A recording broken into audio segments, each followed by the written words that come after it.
अच्छा, ईश्वर का दिया हुआ सबसे अनमोल तोहफा क्या है? आप बताओ। ईश्वर ने आपको सबसे अनमोल वस्तु क्या दी है? क्या है आपके पास अनमोल चीज जो ईश्वर ने आपको दी है? भक्ति। भैया बताएंगे। हाँ है? हाँ, मनुष्य का जीवन। ईश्वर ने सबसे अनमोल चीज हमें दी है, मानव का शरीर। 84 लाख योनियों से निकालकर प्रभु ने हमें मनुष्य का शरीर दिया। अब इस शरीर को पाकर हम सब कुछ पा सकते हैं। सबसे बड़ी बात क्या है? शरीर पाना। वो हमने पा लिया। अब इस शरीर को पाकर कामयाबी पालो, अच्छे कर्म करके देवता बन जाओ। इसी शरीर को पाकर अच्छे कर्म करके प्रभु राम भगवान हो गए। नहीं, अच्छे कर्म ना। अब रावण भी तो पाया था मानव शरीर, पर बुरे कर्म करके राक्षस हो गया। लोग पुतले जला रहे हैं। भाई, कर्मों से ना महान बना और कर्मों से डाउन हो गया। अच्छे कर्म किए भगवान कृष्ण ने तो भगवान है, और बुरे कर्म किया कंस ने तो कंस कंस है। मनुष्य अर्जुन भी है और मनुष्य दुर्योधन भी है। ये मनुष्य का शरीर मिला है। इस शरीर से कोई अर्जुन हो जाए, कोई दुर्योधन हो जाए, कोई राम हो जाए, कोई रावण हो जाए, कोई कृष्ण हो जाए, कोई कंस हो जाए, मर्जी आपकी, आपको क्या होना। इसलिए मानव शरीर जो है ना मेरी माँ, इसी मानव शरीर में जैसे हमारी माताएं हैं, माता अनुसुईया इसी मानव शरीर से अनुसुईया हो गई, जिनके द्वार पर ब्रह्मा विष्णु महेश खड़े हैं, भिक्षाम देहि। इसी शरीर को पाकर आप महान बनेंगे या फिर आप शैतान बनेंगे, मर्जी आपकी, आपको क्या बनना है ना मेरी माँ। ये शरीर सबसे अनमोल है, इसलिए कहता हूं इसी शरीर को पाकर ना मीराबाई मीरा हो गई। बोलो हाँ। वो भी तो आपकी तरह 2 हाथ 2 पांव वाली थी, पर उनके लिए भगवान ने अपना, द्वारिकाधीश ने अपना मुंह खोला और मीरा पूरी की पूरी समा गई। इसी शरीर को पाकर ना तुलसीदास जी महान हो गए। हमें भी ईश्वर ने वो शरीर दे रखा है।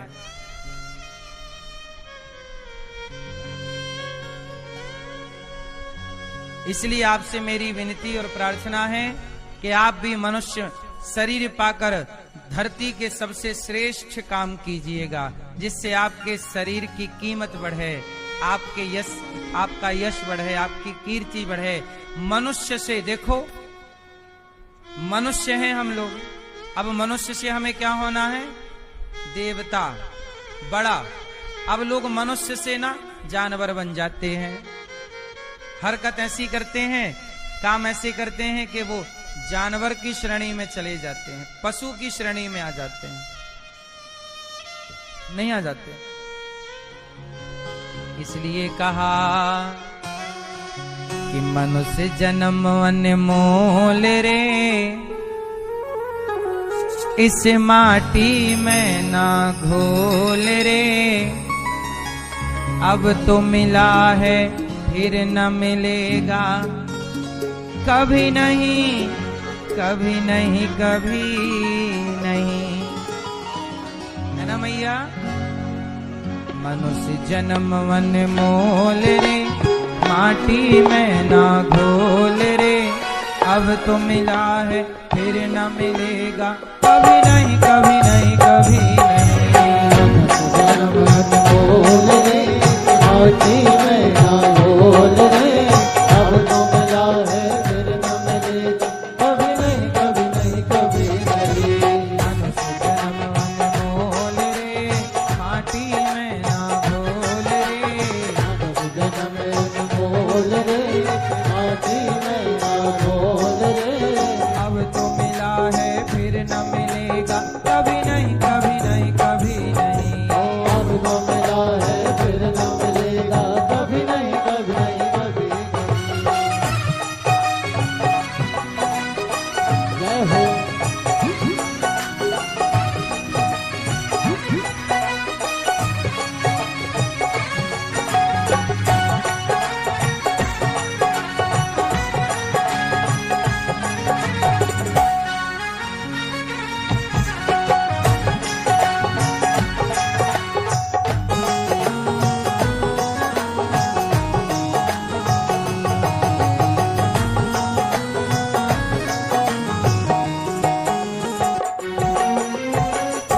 सत्संग में जाया कर, नाम प्रभु का गाया कर। हाँ तू सत्संग में जाया कर, नाम प्रभु का गाया कर। तू सत्संग में जाया कर, नाम प्रभु का गाया कर। हाँ तू सत्संग में जाया कर, नाम प्रभु का गाया कर। सांझ सवेरे बैठ के भैया हरि का ध्यान लगाया कर। हाँ सांझ सवेरे बैठ के भैया हरि का ध्यान लगाया कर। लगता है कछुमोल रे, माटी में ना घोल रे। अब तो मिला है फिर न मिलेगा, कभी नहीं कभी नहीं कभी नहीं। अब तो मिला है फिर न मिलेगा, कभी नहीं कभी नहीं कभी नहीं। जीवन है अनमोल रे, माटी में ना घोल रे। जीवन है अनमोल रे, माटी में ना घोल रे। अब तो मिला है फिर न मिलेगा, कभी नहीं कभी नहीं कभी नहीं।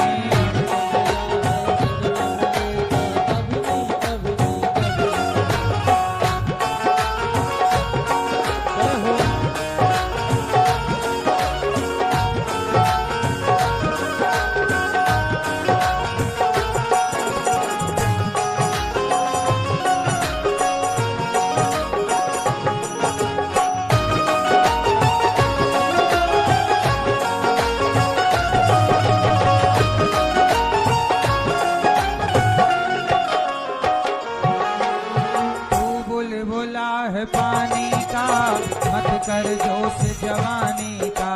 तू बुलबुला है पानी का, मत कर दोष जवानी का।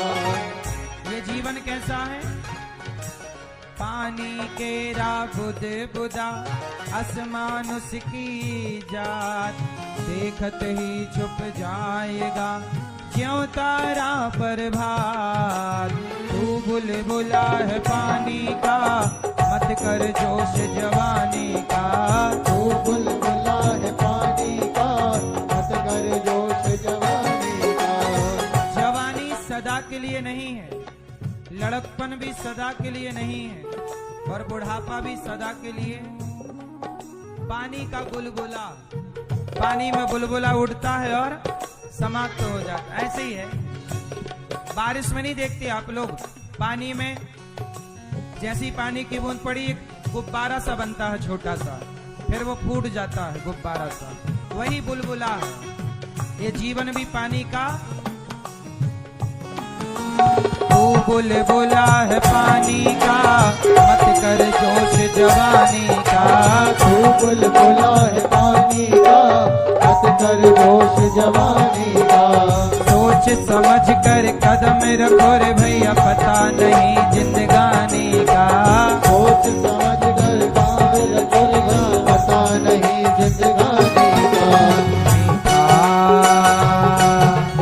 मीठा सबसे बोल रे, माटी में ना घोल रे। मीठा सबसे बोल रे, माटी में ना घोल रे। अब तो मिला है फिर न मिलेगा, कभी नहीं कभी नहीं कभी नहीं। अब तो मिला है फिर न मिलेगा, कभी नहीं कभी नहीं कभी नहीं।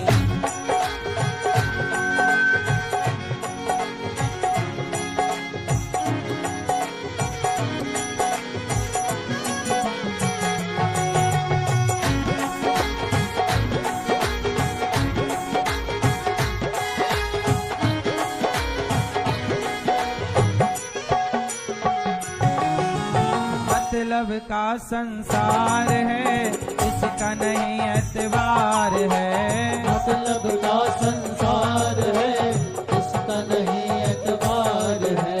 संभल संभल कर पाँव रखो रे भैया, फूल नहीं अंगार है। संभल संभल कर पाँव रखो रे भैया, फूल नहीं अंगार है। मन की आंखें खोल रे, मन की आंखें खोल रे, माटी में ना रोल रे। अब तो मिला है फिर न मिलेगा, कभी नहीं कभी नहीं कभी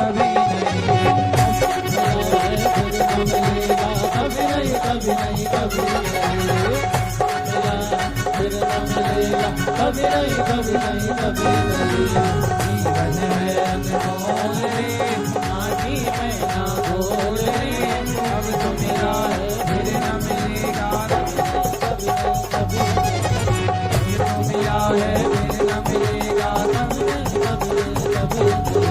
अरे कभी नहीं कभी नहीं कभी नहीं, अरे कभी नहीं कभी नहीं कभी नहीं, कभी नहीं कभी नहीं कभी नहीं।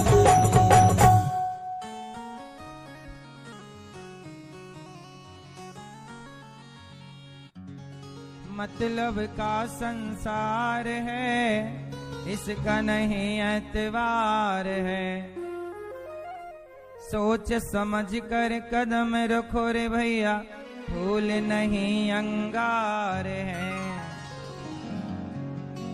मन की आंखें खोल रे,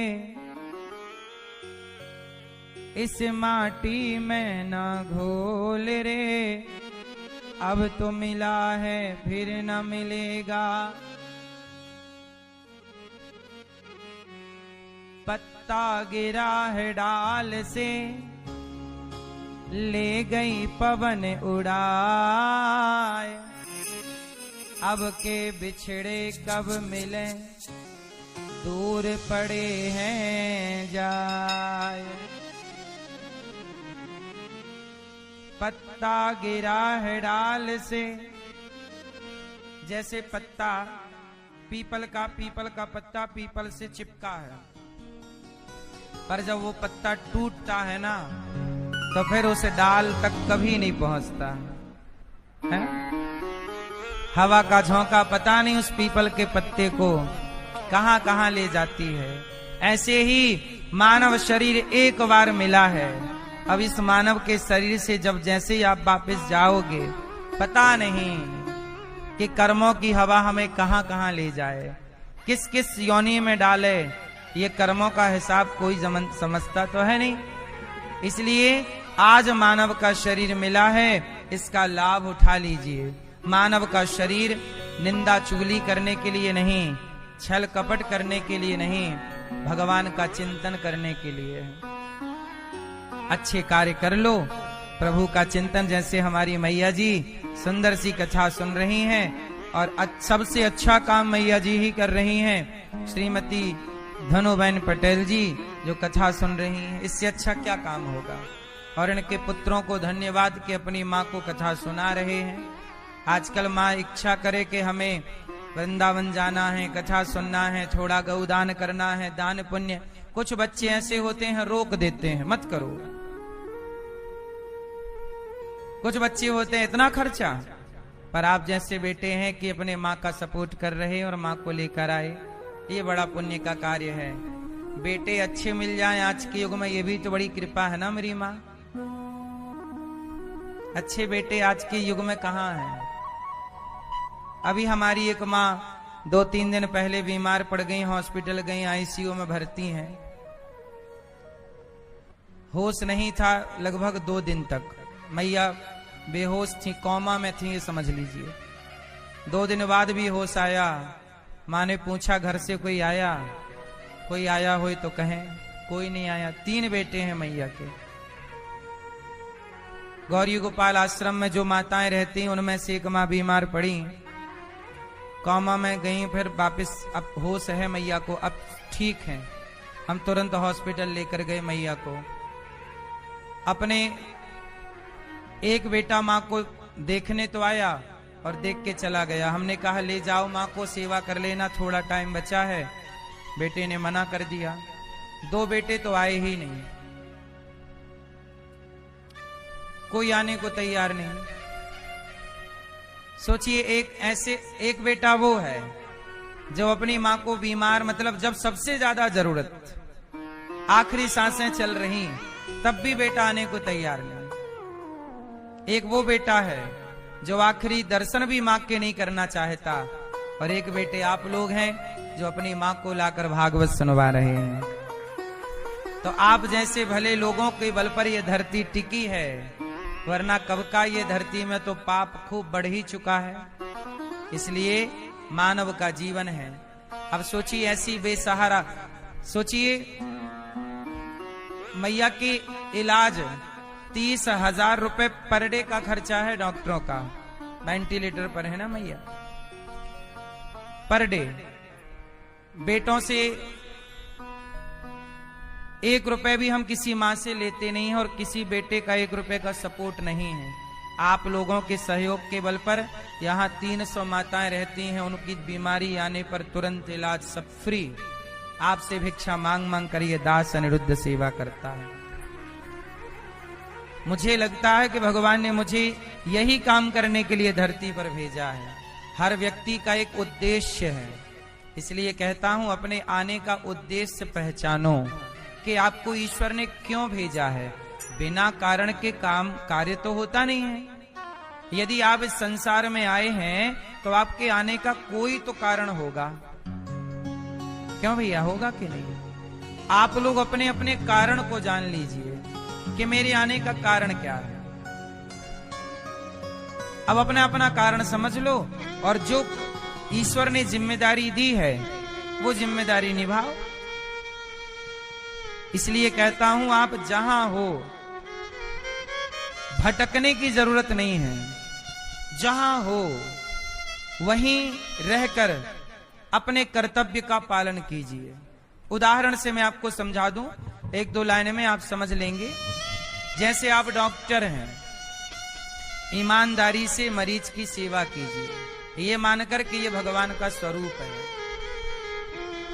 आप बेटा हैं, ईमानदारी से अपने माँ बाप की सेवा कीजिए, ये मानकर कि ये भगवान का स्वरूप है। आप पत्नी हैं, ईमानदारी से अपने पति की सेवा कीजिए कि ये भगवान का स्वरूप है।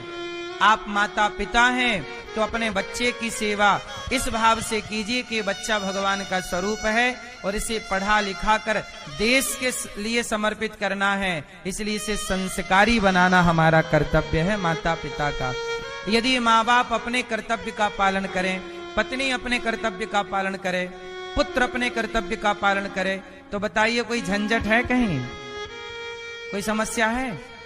समस्या तब आती है जब लोग अपना कर्तव्य भूल जाते हैं। डॉक्टर है तो डॉक्टर अपना कर्तव्य भूल गए। अब वो ऑपरेशन की जरूरत नहीं है फिर भी ऑपरेशन कर रहे हैं कुछ डॉक्टर। किडनियां निकाल बेच देते हैं। नहीं सुना आप लोगों ने? कितने हॉस्पिटलों में ये सब केस सुनने में आए।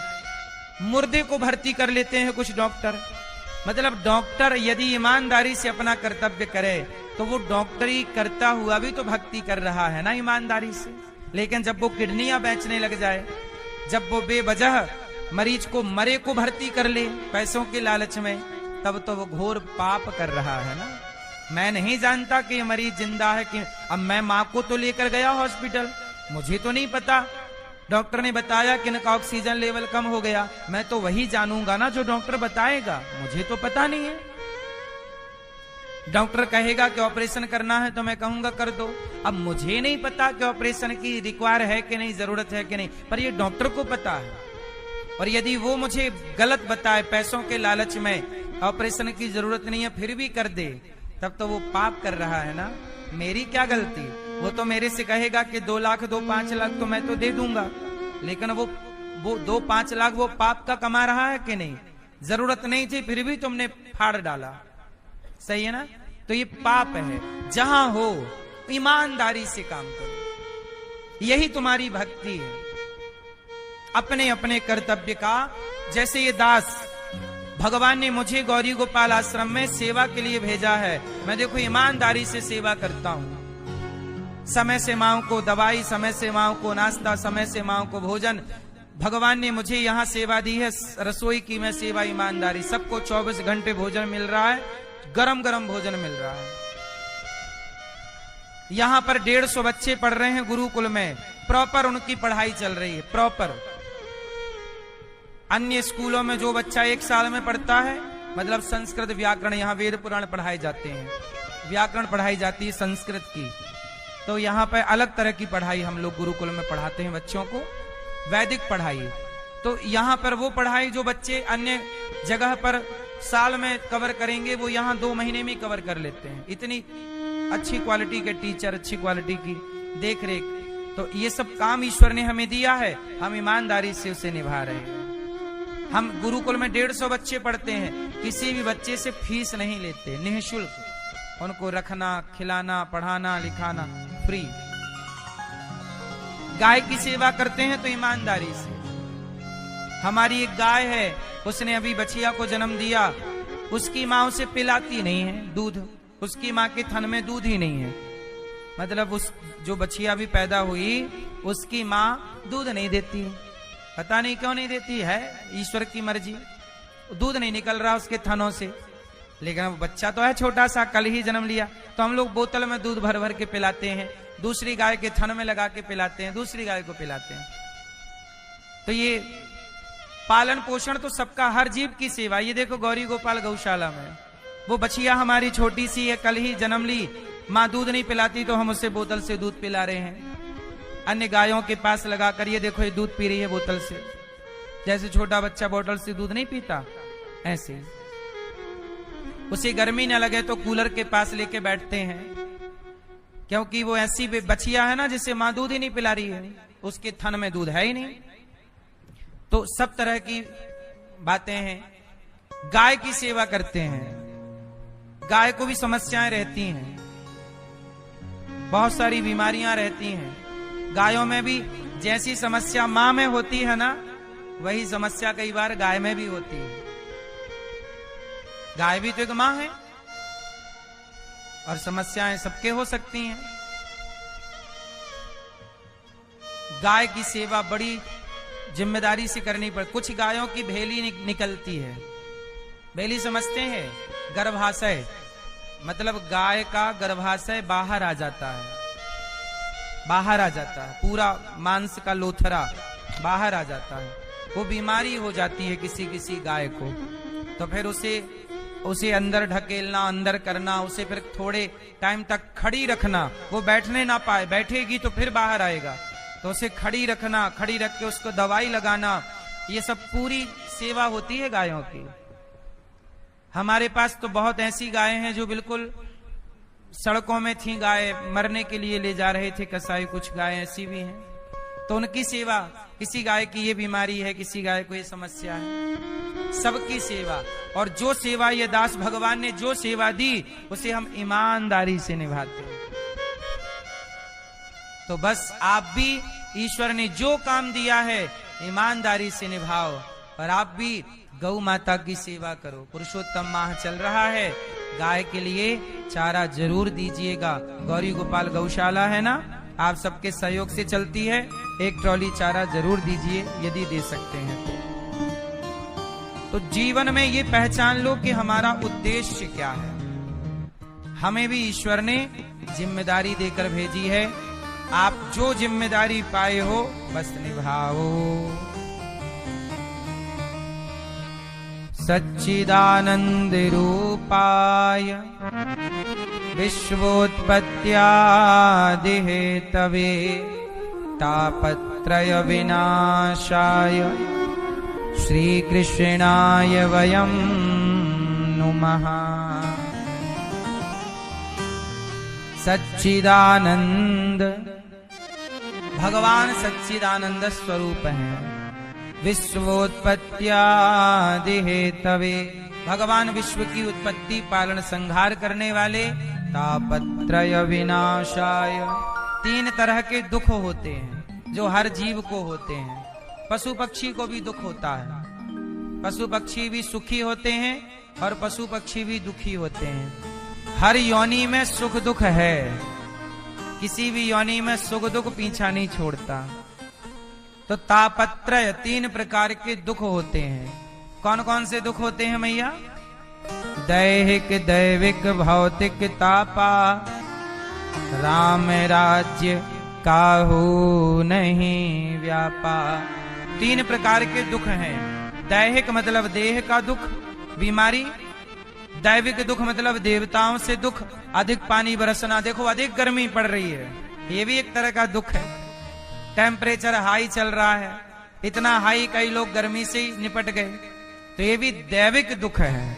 अधिक सर्दी पड़े तो समस्या, अधिक गर्मी पड़े, अधिक बारिश आई तो घर में पानी घुस जाए, और तो समस्या, तो देवताओं से जो पीड़ा मिलती है उसे दैविक दुख कहते हैं। और भौतिक सांप से, सांप का डसना, बीछी का डंक मारना, भौतिक प्राणियों से जो दुख मिले भौतिक दुख कहलाता है। तो दैहिक, दैविक, भौतिक 3 तरह के दुख होते हैं। हम सबको दुखों से गुजरना। कई बार आप लोग कहते हो महाराज जी हमें दुख ना मिले, हमें दुख ना मिले।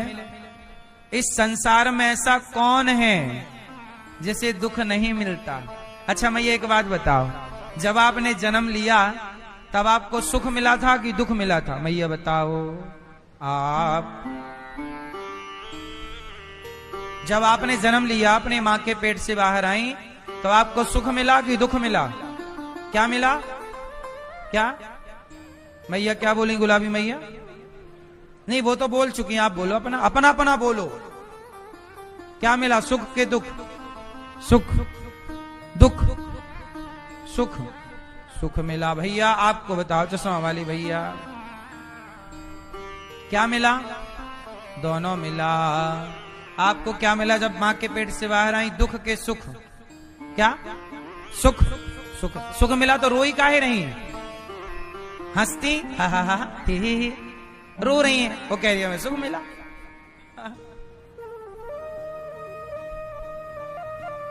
हर व्यक्ति जन्म लेता है तो क्या करता है? रोता है। इसका मतलब वो दुखी है। 9 महीने पेट में रहा, पेट में मलमूत्र के गड्ढे में पड़ा रहा। उस गड्ढे से जब बाहर निकला तो मां के योनि छिद्र से, जरा से दरवाजे से इतना बड़ा शरीर जब बाहर आया, उस बालक को असहनीय पीड़ा हुई। हमें भी और आपको भी, हम सबके वही हाल है, हम सब का रास्ता वही है। तो सबको बड़ी पीड़ा हुई और इस पीड़ा को पाकर भी लगा कि चलो प्रभु अब इस बार बार के आवागमन से बचाओ। तब भगवान बोले मैं तो बचाऊं, तो मेरी शरण में तो आ, माम एकम शरणम ब्रज। तब तू आएगा ही नहीं तो फिर पड़ा रहेगा जन्म मृत्यु के चक्र में। सुनो, अंधों का एक स्कूल था। तो वहां से सारे अंधे बच्चे जो थे एक बहुत बड़े पार्क में, मैदान में घुस गए। अब मैदान में घुस तो गए, अब मैदान में चारों ओर बाउंड्री थी, एक दरवाजा था, पर वो अंधे थे। अब वो अंधों को दरवाजा तो मिले कैसे, दिखाई नहीं पड़ रहा।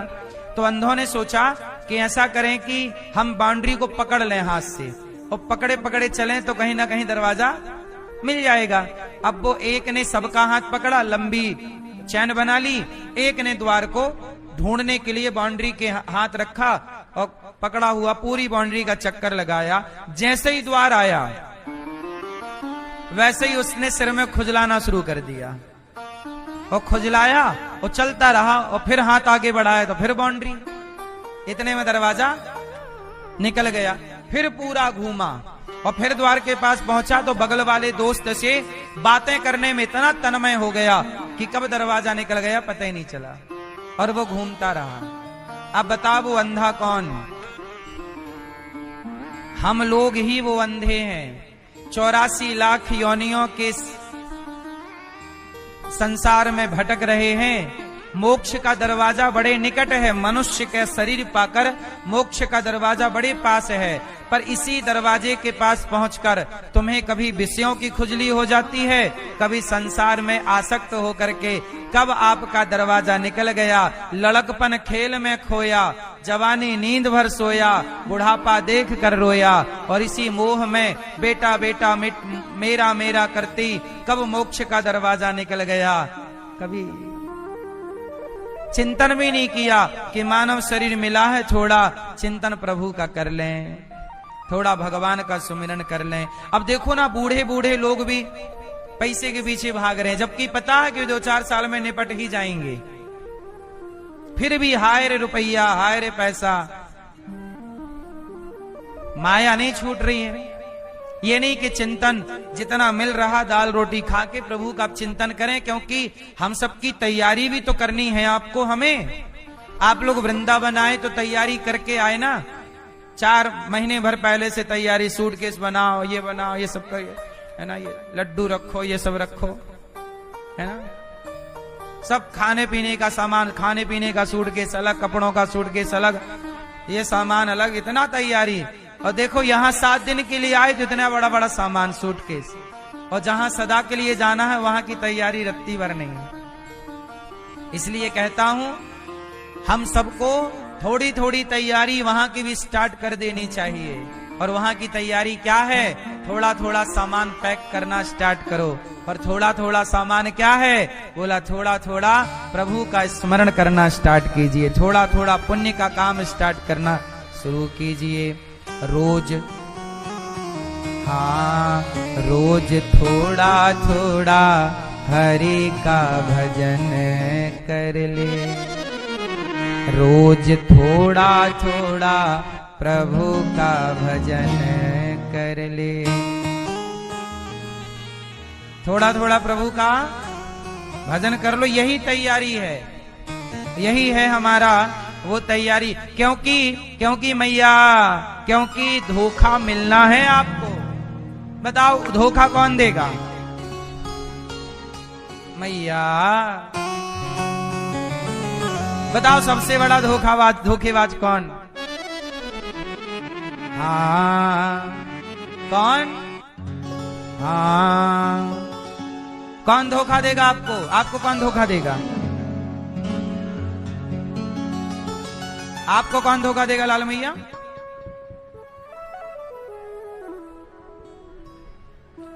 नहीं मैया, क्या बोलती तू मैया? ये मैया, ये मैया, लाल मैया, सुप, कौन धोखा देगा? कौन? नहीं, अरे लड़के बच्चे तो ठीक, वो तो मिलेगा ही वहां से, भगवान करे ना मिले किसी को धोखा। लेकिन एक है, बेटा धोखा दे ना दे ये अलग विषय है, बेटी धोखा दे ना दे ये अलग विषय है। लेकिन एक है जो धोखा देगा, इसमें बेटे का नाम नहीं है, बेटी का भी नाम नहीं। बताओ कौन? कौन? कौन? हाँ, उमरिया धोखा दे गई रे, उमरिया धोखा दे गई रे, उमरिया। कौन? हाँ, उमरिया धोखा दे गई रे, उमरिया धोखा दे गई रे, उमरिया धोखा दे गई रे, उमरिया धोखा दे गई रे। हरि भजन मैंने कल पर छोड़ा, हरि भजन मैंने कल पर छोड़ा, हरि भजन मैंने कल पर छोड़ा, हरि भजन मैंने कल पर छोड़ा। और सांस निकल गई रे, उमरिया उमरिया उमरिया धोखा दे गई रे, उमरिया धोखा दे गई रे, उमरिया धोखा दे गई रे, उमरिया धोखा दे गई रे, उमरिया धोखा दे गई रे, उमरिया धोखा दे गई रे। हरि भजन मैंने कल पर छोड़ा, हरि भजन मैंने कल पर छोड़ा, सांस निकल गई रे, उमरिया। हो हरि भजन कल पर छोड़ा और आज ही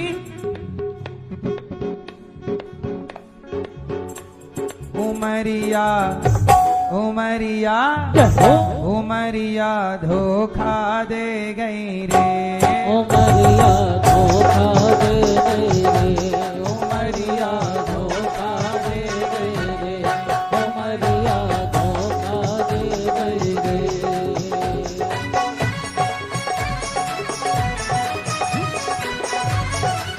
जय हो।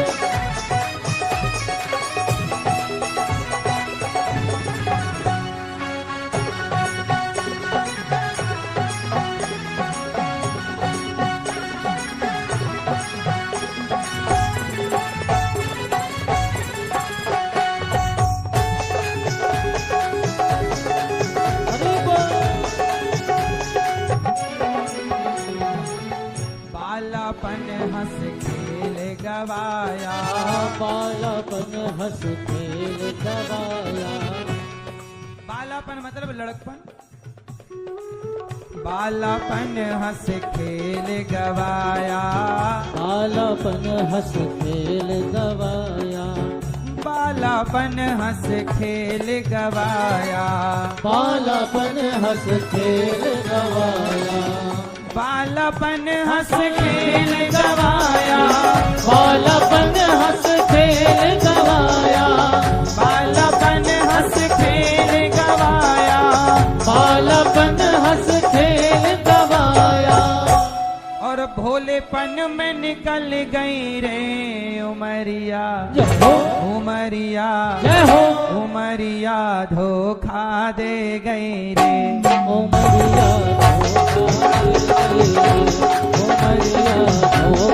दे गई रे, उमरिया धोखा दे गई रे, उमरिया धोखा दे गई रे।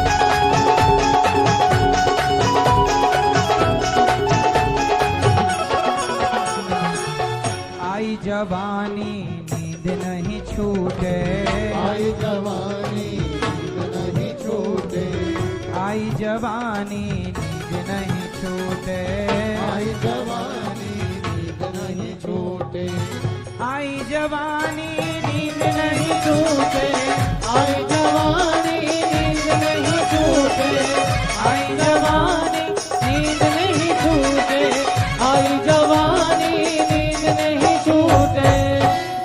सपनों में निकल गई रे उमरिया, जवानी सपने देखने में निकल जाती है, उमरिया, उमरिया धोखा दे गई रे, उमरिया धोखा दे गई रे, धोखा दे गई रे, उमरिया धोखा दे गई रे, धोखा दे गई रे।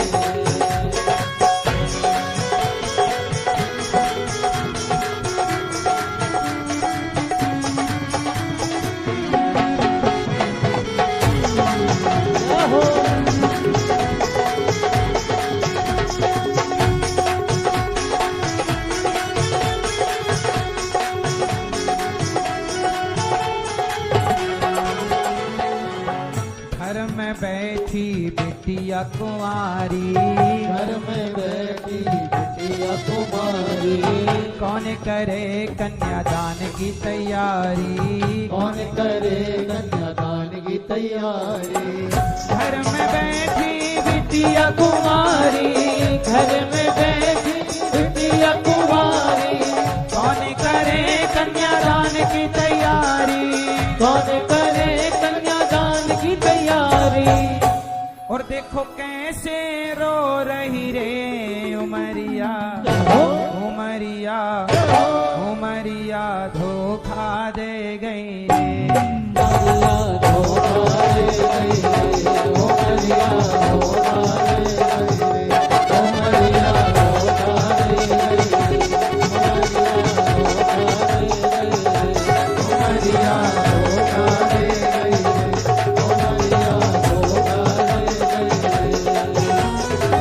हरि भजन मैंने कल पर छोड़ा, हरि भजन मैंने कल पर छोड़ा, हरि भजन मैंने कल पर छोड़ा, हरि भजन में कल पर छोड़ा। मेरी सांस निकल गई रे उमरिया, उमरिया, उमरिया धोखा दे गई रे, उमरिया धोखा दे गई रे, उमरिया धोखा दे गई रे, उमरिया धोखा दे गई रे, उमरिया धोखा दे गई रे, उमरिया धोखा दे गई।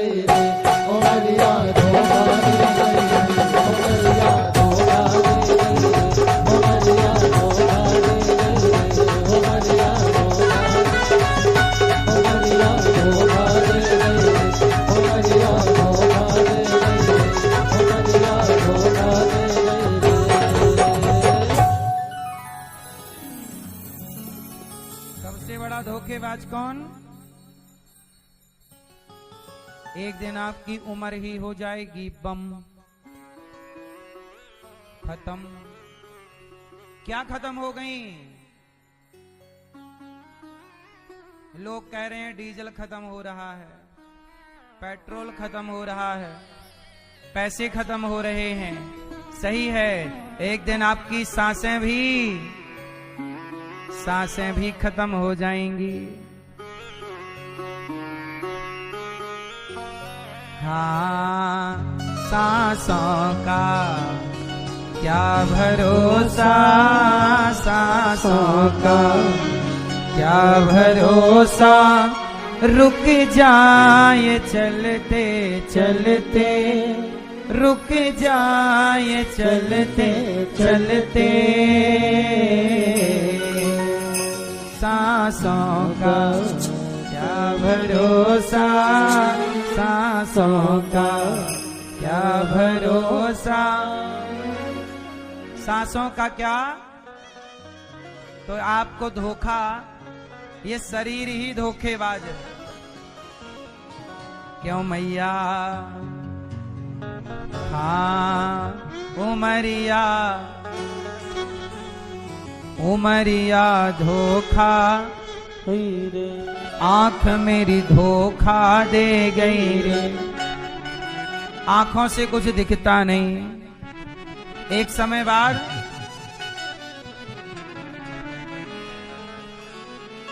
आंख से अब कुछ नहीं दिखता, हाथ मेरे धोखा दे गए रे। पैरालिसिस हो जाने के बाद हाथ भी नहीं उठता। मैया सही है, तो धोखेबाज कौन है? ये जीवन ही धोखे से भरा है, इसलिए धोखेबाज जीवन पर भरोसा ना करके जो धोखा नहीं देने वाले उस परमात्मा पर भरोसा कीजिए और भगवान के आश्रित रह के नाम जपिए। हे नाथ, मैं आपको कभी भूलू नहीं। बोलो हे श्रीमन नारायण, मैं आपको कभी भूलू नहीं। तीन तरह के दुख, सारे दुख जो भगवान की शरण में है, भक्त को दुख होता। अच्छा ये बताओ, भक्त को दुख होता है कि नहीं? आंसर होता है। भक्त को दुख होता है कि नहीं? हाँ या ना? हाँ या ना? मैया जिसे दुख हो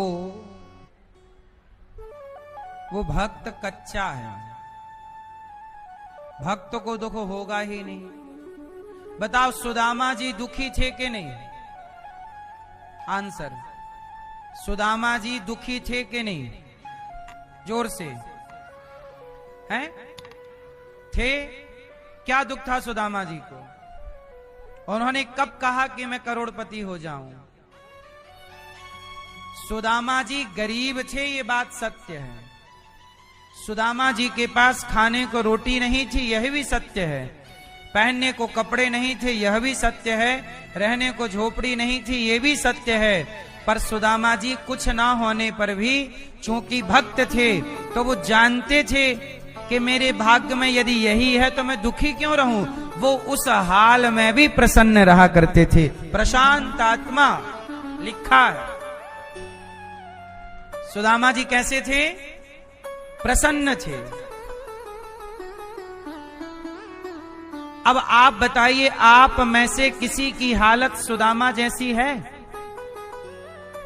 आज पूरे भारत में किसी की हालत मुझे नहीं लगता कि सुदामा जैसी है। गरीब से गरीब व्यक्ति को भी सरकार 2 रुपया किलो चावल दे ही रही है। जो नहीं चल फिर पा रहे उन्हें फ्री में दे रही है। तो आज सुदामा जैसी हालत तो किसी की नहीं है, है क्या? आज सुदामा जैसी हालत किसी की नहीं है। पर सुदामा जी भी दुखी नहीं थे। क्यों नहीं थे? कौन बताएगा? आप बताओ, सुदामा दुखी क्यों नहीं थे? क्यों नहीं थे भैया? हैं? क्यों नहीं थे? क्योंकि सुदामा जी भक्त हैं और भक्त का जो सोचने का तरीका है वो अलग होता है। देखो, जो भक्त नहीं है वो अलग सोचता है और जो भक्त है वो अलग सोचता है। मैं आपको दोनों की सोच में अंतर बताऊं यदि आप आज्ञा दें तो। जो भक्त नहीं है वो ऐसे सोचता है कि देखो, मैं इतना बड़ा भक्त था और मेरे चोट लग गई, ये हादसा हो गया, ये हो गया, जबकि मैंने इतनी पूजा की, इतना पाठ किया। एक तो ये है, ये भक्त नहीं है। ये कह रहा है कि मैंने इतनी पूजा की पर मेरे ये हादसा हो गया, ये हो गया, वो हो गया। ये कह क्या रहा कि मैं भक्त हूं पर ये हो गया। हे भगवान, मैं तुम्हारी पहले बहुत पूजा करता था, अब नहीं करूंगा। तुम्हारी पूजा की तो क्या मिला? ये भक्त नहीं है। पर कह क्या रहा खुद को कि मैं तुम्हारा भक्त हूं, पर देखो ये भक्त कहीं से कहीं तक नहीं है। अच्छा, जो भक्त नहीं है वो क्या मानता, उसकी सोच क्या होती है कि देखो, तुम्हारे कारण ऐसा हुआ है, तुमने ऐसा किया है, तुम्हारे कारण ये चोट लगी है मुझे, तुम्हारे कारण ये हुआ है। जो भक्त नहीं है वो किसी को कारण बना देता है। तुम्हारे कारण ऐसा हुआ, तुम्हारे कारण है, तुम ना होते तो ऐसा ना होता। जो भक्त नहीं है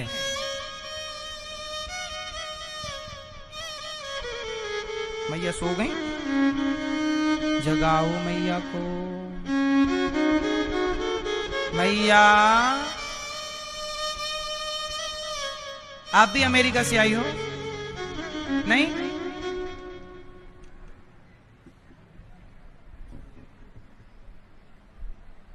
सो जाओ, सो जाओ, जू जू जू जू जू।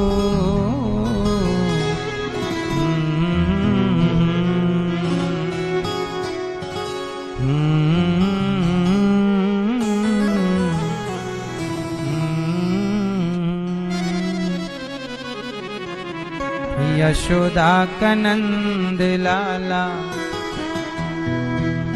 ब्रज का उजाला है।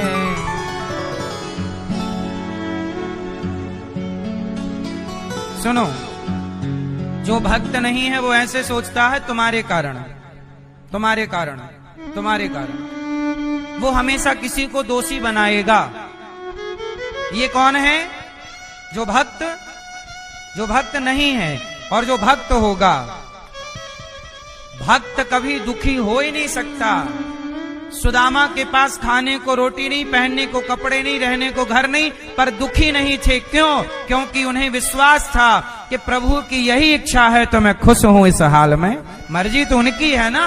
ये भक्त है जो ये मानता है कि ये जो कुछ है ये एक मर्जी किसकी है?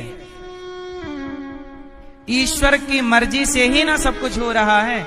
तो भक्त ये मानेगा कि ये हाल जो है, ये हाल प्रभु आपका दिया हुआ और आपकी यही यदि इच्छा है तो मैं इस हाल में खुश हूं।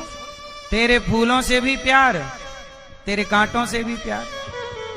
भक्त जो दुखी है वो भक्त नहीं है, और जो दुखी नहीं है वो भक्त है। भक्त कहीं दुखी नहीं है, क्योंकि भक्त जानता है कि जो हो रहा है वो मर्जी ईश्वर की है। अच्छा ये बताओ, ये सच है कि गलत है? जो हो रहा है वो किसकी मर्जी से?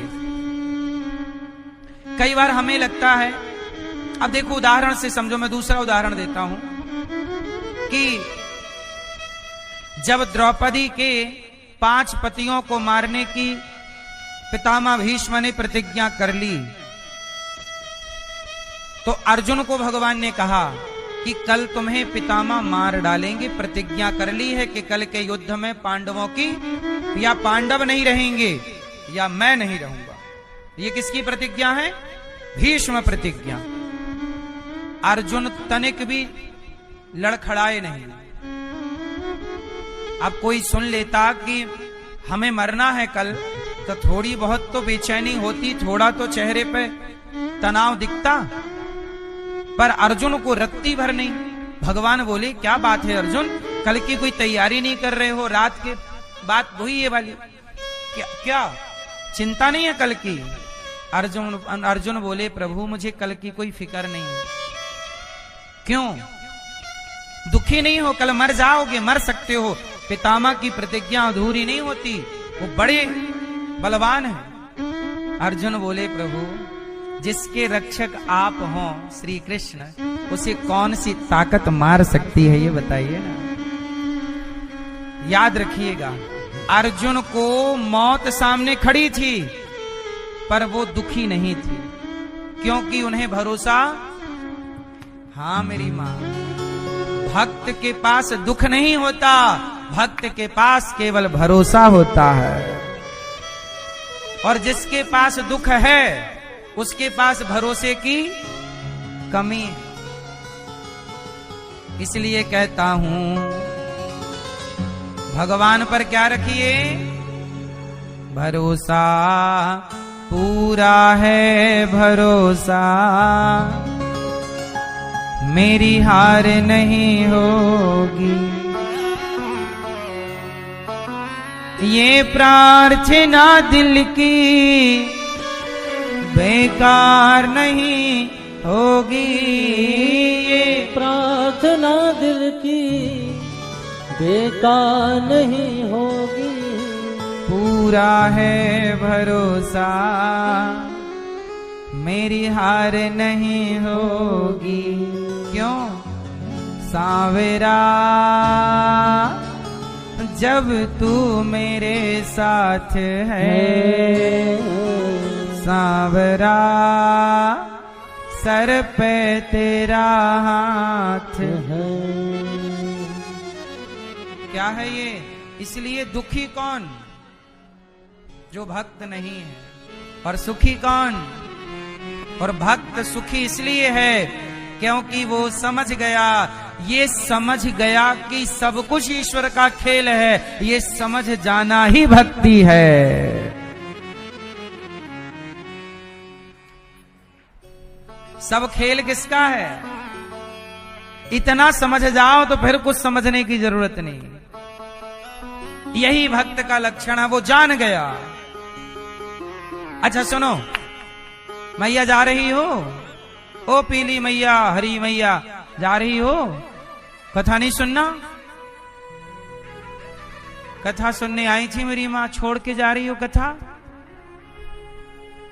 अच्छा जाओ, टाटा।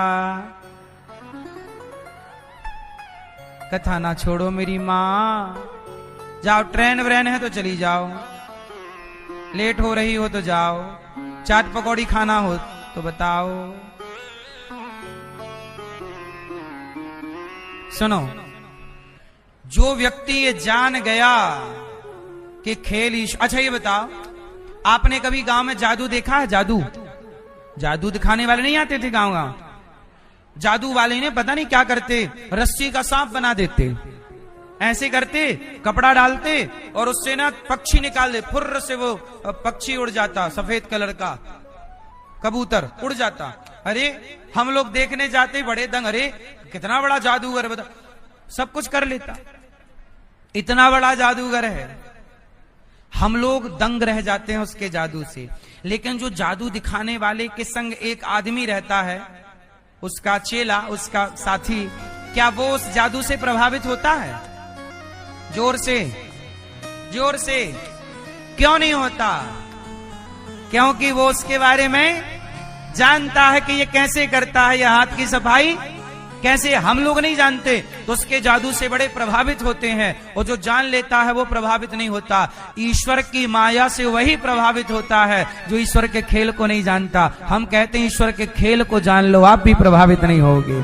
और ईश्वर का खेल यही है कि जो हो रहा है सब उसका खेल है, वो खेल रहा है। परमात्मा ऐसे खेल रहे हैं। अब क्यों खेल रहे हैं वो ईश्वर जाने, लेकिन ये सब कुछ क्या है? ये खेल ईश्वर का है। क्यों मैया? आपको स्त्री बना दिया, आपको पुरुष बना दिया, किसी को कुत्ता बना दिया, किसी को बिल्ली बना दिया। बताओ किसने कुत्ते को कुत्ता बनाया?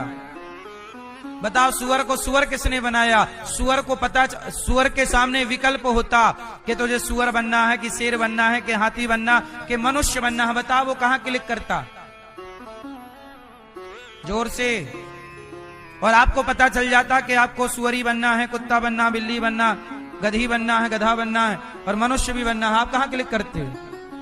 हाँ, सबको पता चल जाता और विकल्प होता, ऑप्शन होता तो कोई भी कुत्ता बनना ना चाहता, कोई भी सुअर बनना। हाँ, इसका मतलब है कोई है जो कुत्ते को कुत्ता बना रहा और बिल्ली को और इंसान को और आपको स्त्री बनाया है। आपका भी तो कई बार मन होता मैं भी आदमी होती, पुरुष होती तो अच्छा रहता, स्त्री से तंग आ गई हूं। बोलो हाँ, पर कोई है जिसने आपको आप बनाया है? कोई है ना मेरी माँ। इसलिए कहता हूं आपको स्त्री बनाया, पुरुष बनाया किसी को, और पुरुष स्त्री बना के फिर वो दोनों स्त्री पुरुष लड़ रहे हैं। सब कुछ ईश्वर का खेल। इसलिए कहता हूं प्रेम से रहो।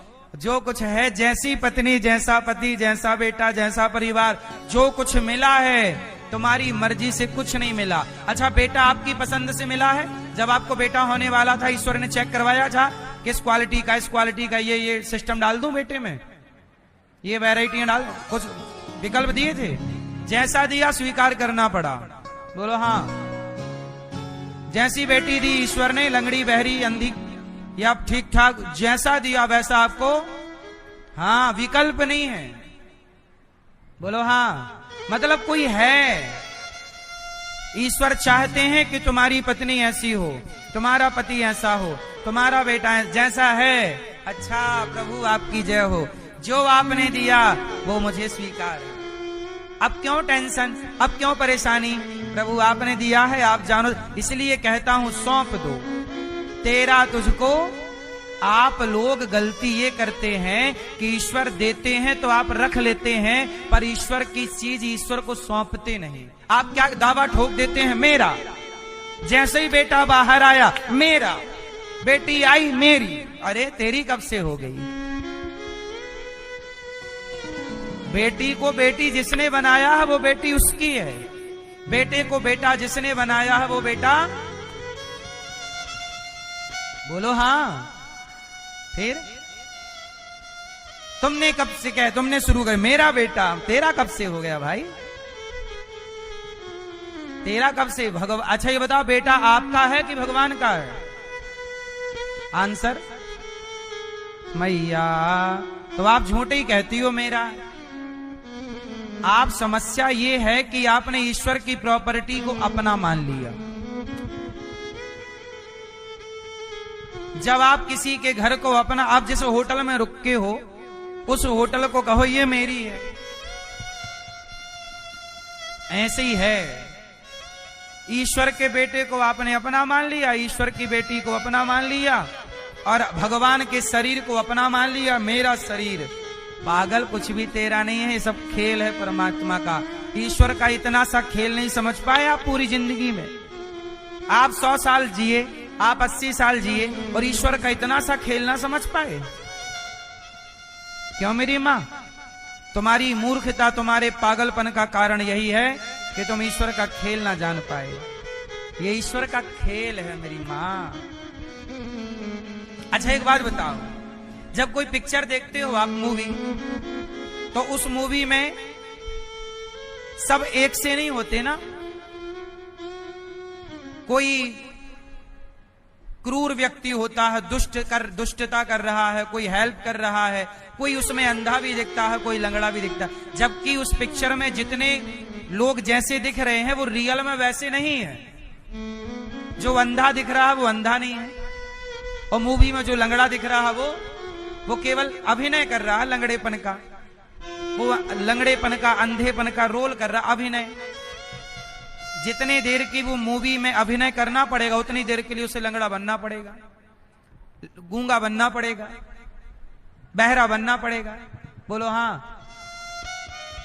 अब महाभारत आपने देखी होगी, तो महाभारत में धृतराष्ट्र का अभिनय किया, अंधे बने।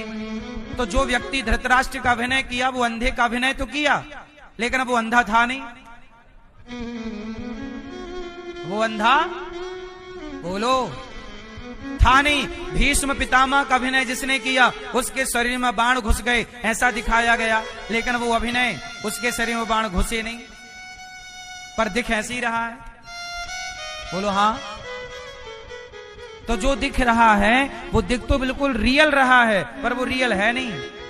ऐसे ही ये संसार जैसा दिख रहा है ऐसा है बिल्कुल नहीं। ये सब खेल है परमात्मा का, वही खेल जो मूवियों में आप खेल देखते हैं। मूवी भी एक खेल है, अभिनय। आप भी कभी लड़कपन का अभिनय करते हो, जवानी का, बुढ़ापे का, पूरा जिंदगी आप अभिनय ही तो करते हो। और अभिनय करते करते एक दिन आप चले जाए। इसलिए ज्यादा सीरियस होने का नहीं, ज्यादा टेंशन लेने का नहीं, बिंदास ईश्वर के खेल को समझने का, और हर परिस्थिति में देखना किसकी ओर है, भगवान की ओर। प्रभु ये सब आपका है, मेरा मुझ में कुछ नहीं, जो कुछ है तेरा और तेरा तुझको अर्पण। आप अपना मानोगे तो फिर कष्ट पाओगे। अज्ञानता के कारण कष्ट है, इसलिए भक्त कभी दुखी नहीं होता। आप कहते हो महाराज जी भक्त बड़ा दुखी है, भक्त बड़ा परेशान, नहीं, वो भक्त है ही नहीं जो दुखी है। जादूगर के साथ जो है वो जादूगर के जादू से प्रभावित नहीं हो, और प्रभावित हो गया तो वो साथी किस काम का है ना। वो साथी कैसा कि जो प्रभावित हो गया। ऐसे ईश्वर की माया से भक्त प्रभावित। अच्छा एक बात, माया बोलो, माया बोलो, माया बोलो, माया। अच्छा माया स्त्री है कि पुरुष? माया स्त्री है कि पुरुष? जोर से, जोर से भाई अमैया बताओ। स्त्री है माया, माया स्त्रीलिंग है, माया, माया स्त्री है। अच्छा कौन माया? ये नहीं, ये माया की बात नहीं है, ईश्वर की माया। ये भी ईश्वर की ही माया है, परंतु जिस माया की मैं बात कर रहा हूं वो माया अलग है। अभी माया क्या है वो भी समझा दूंगा आपको जरा सी देर में। माया, माया स्त्री होती है, माया स्त्री है। अच्छा ज्ञान पुरुष की स्त्री है, ज्ञान, ज्ञान पुरुष की स्त्री है, जोर से, ज्ञान पुरुष है।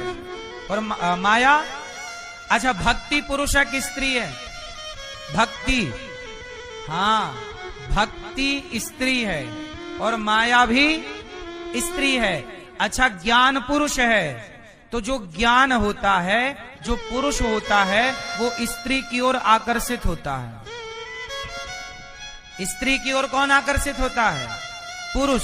स्त्री की तरफ कभी स्त्री आकर्षित नहीं होती। इसलिए ज्ञानी माया की तरफ आसक्त होता है, इसलिए ज्ञानी व्यक्ति माया में जल्दी फंस जाता है। लेकिन भक्त माया में कभी नहीं फंसता, क्योंकि भक्ति भी स्त्री है और माया भी स्त्री है, तो नारी नारी को अपनी ओर खींचती नहीं है। इसलिए भक्त पर माया का प्रभाव,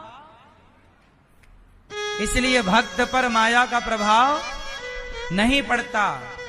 भक्त पर किसका प्रभाव नहीं? भाई आप बैठ जाओ, एसी चल रही है, पंखा की जरूरत नहीं है आपकी, बैठ जाओ, अभी केवल कथा सुनो। ओ भैया पंखा वाले आप बैठ जाओ और सुनो केवल कथा, सिर्फ कथा सुनो, चित्त लगा के सुनो। माया, माया किस पर प्रभाव नहीं डालती? भक्त पर, क्योंकि भक्ति स्त्री है। और ज्ञानी, यदि आप घमंड, घमंड भी पुरुष है, अहंकार कौन है? पुरुष। ज्ञान कौन है? पुरुष। तो जहां घमंड आया, जहां ज्ञान का घमंड आया, रावण जैसा घमंडी, तो फिर रावण को माया ने प्रभावित कर लिया, और प्रभावित किया तो नाश हो गया। लेकिन लंका में रहने वाले विभीषण के पास भक्ति थी, तो भक्ति के कारण विभीषण को माया ने अपनी ओर जकड़ा नहीं। अच्छा माया किसे कहते हैं? एक लाइन में समझ लो, माया किसे कहते हैं? भैया बताएंगे हमारे चश्मा वाले दादाजी, माया किसे कहते हैं आप बताओ। मैया भैया बताएंगे गुलाबी कुर्ते वाले, दादाजी माया किसे कहते हैं बताओ। माया किसे कहते हैं? माया मीन्स ईश्वर की माया। मैया बताओ किसे कहते हैं? प्रेम जाने। सुनो, माया किसे कहते हैं? माया उसे कहते हैं जो है नहीं। बोलो मेरे साथ, बोलो जो है नहीं। बोलो जो है नहीं पर दिखाई दे, जो है नहीं पर दिखे।